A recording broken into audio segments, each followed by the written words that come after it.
Hi, I'm Peggy Beauregard. We're the Real Estate Matchmakers. We match cash to deals and deals to cash.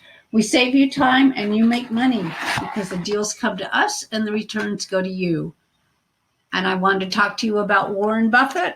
And I have a book here and I am going to read from the book, which that is not something I normally do. But it's really important because Warren Buffett is a very admired man. And how did he get to be the admired man he is today? So I wanted to read a little bit about when Warren was a little boy. He used to fingerprint the nuns. He had a paper route. He made sure, and how he ran that paper route, I've read this book, so I can tell you, he got a bunch of boys to go out. Warren, went out and knocked on the doors and got the homeowner to subscribe, and then he hired a bunch of boys to go out and do the paper route, and then he collected all the money from them and he paid them. So he started his first business. This was in Washington, D.C., when his father was a senator, Howard, if you knew that. So that he did that, and if it says if he thought about being the richest man in the world when he was that age, would he have said yes? Yes, he would have said yes. He thought about money all the time, like other people think about love or dating or their animals. Warren thought about money. That's what I admired about the man.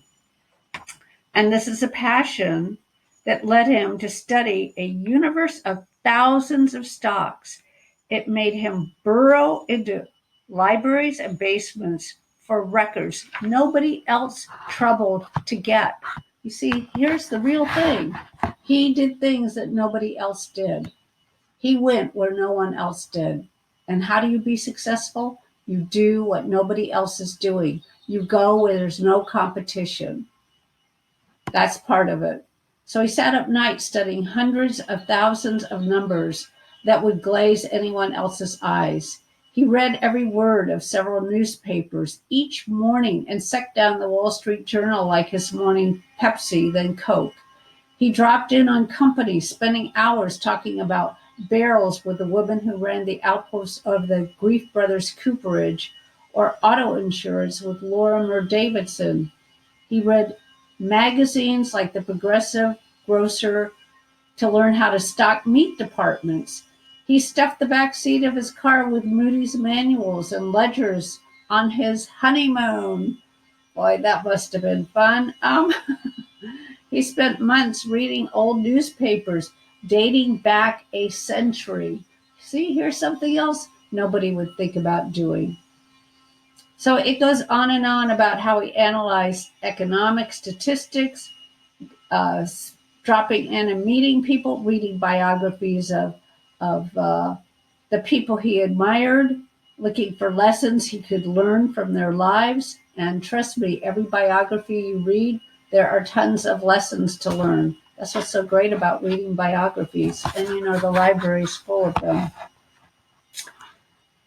He defined a circle of competence to avoid making mistakes. To limit risk, he never used any significant amount of debt.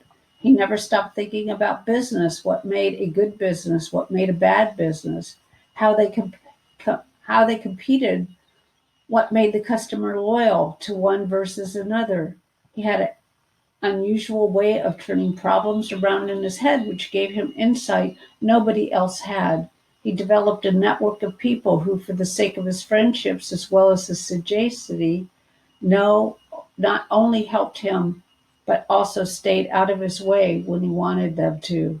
In hard times or easy times, he never stopped thinking about ways to make money.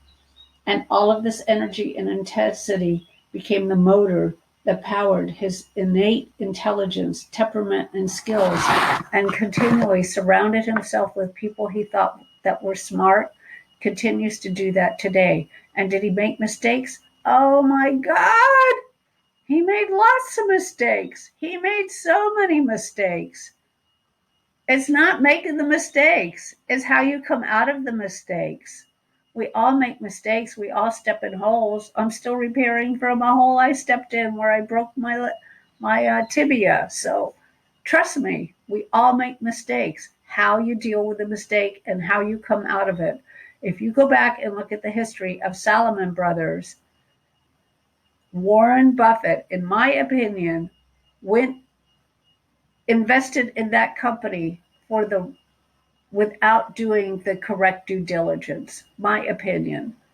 He went into that company because he liked the leader of that company, and that leader screwed up and got the company in so much trouble by not reporting one thing, which turned out to be three things, to the SEC. So listen, it's not the failures, it's how you get out of the failures, how you pull up your bootstraps and go on. That's what's super, super duper important. Don't let anything stop you. I'm going to do a series on resistance because that's really what stops us, our own resistance.